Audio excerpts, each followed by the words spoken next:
The vast open country of the tropics. A patchwork of trees and shrubs on a bed of grass. A place of deluge and drought. It dominates the continent at the center of our world, and of all the world's habitats, this one supports the Earth's most famous wildlife. This is the home of the safari. This is the savanna.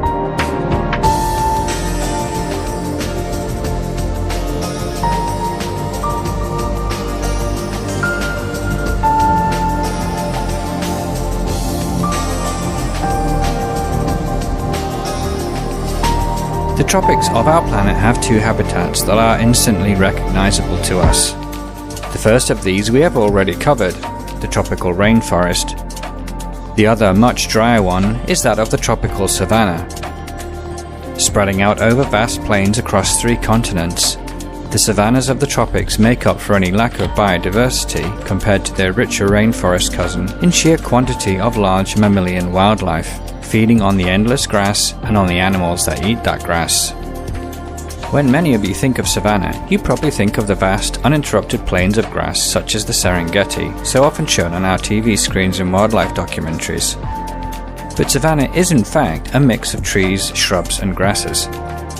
Annually, between wet seasons, conditions of severe drought limit forest development, widening the gap between trees and allowing plenty of light to reach the ground. This leads to thickets of shrubs or extensive grass cover to fill in the gaps. And as in the adjoining tropical seasonal forests, trees here survive the dry season by dropping their leaves.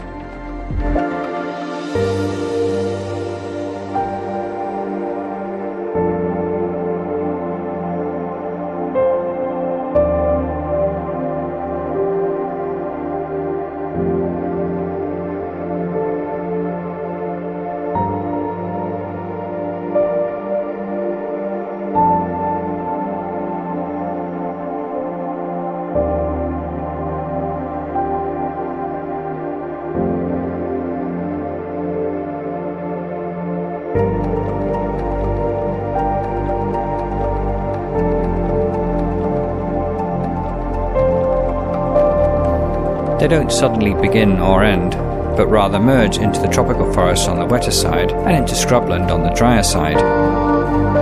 The amount of tree canopy cover percentages that determines whether the land can be referred to savanna is subjective and can be anywhere between 5 and 80%. With such dry seasons in these parts, it's no surprise to find brush fires here. In fact, all the plant species have evolved to survive regular fires in various ways. Such is the effect of fire that it is believed that many of the world's savanna regions have developed as a result of human fire activity over many thousands of years, whereas without this, tropical forests would have been present.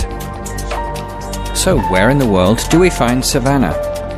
Well, if we apply the strict definition of a natural mix of trees, shrubs and grass, then they can occur in temperate and subtropical latitudes as well as the tropics.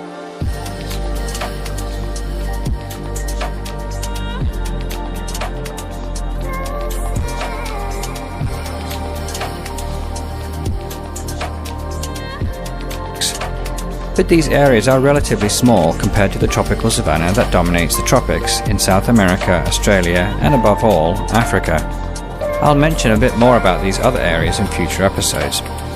But for now, we'll continue our focus on the tropics. Region by region, then, savannas are found in the Americas, in isolated strips in southern Mexico, some Caribbean islands, in particular Cuba, and in southern Florida, where in fact the Everglades are a flooded form of savanna.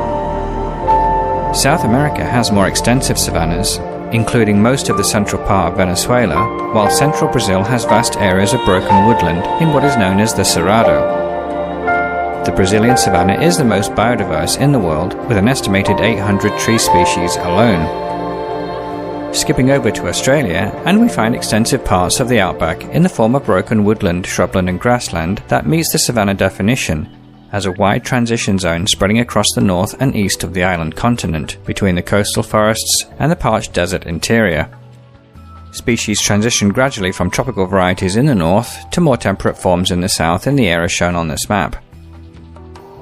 And last but not least, we come to Africa, the place that comes to mind with most of us when we hear the word savanna.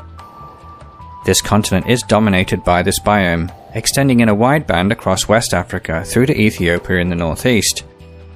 This band follows tight lines of latitude, classically representing the transition between the equatorial forests to the south and the vast Sahara Desert to the north.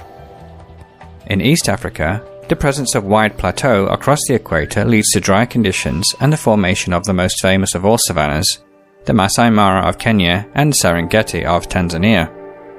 South of the equator, and these savannas spread out around the south of the Congo rainforest to cover southern Africa from coast to coast, with only the deserts of the southwest being exempt. The wet and dry seasons across these regions extend also into Madagascar, where, as always with this island of unique biodiversity, a savanna exists here in a form unlike any other. Species of trees, shrubs and grasses vary by continent. In the Americas, the most common broadleaf trees are curritella, locust berries, maracao, cimarrons, and baudichia, while copernia and mauritia palms are more commonly found in more flooded areas. Cutgrass and bahia grass are among the more common ground coverings.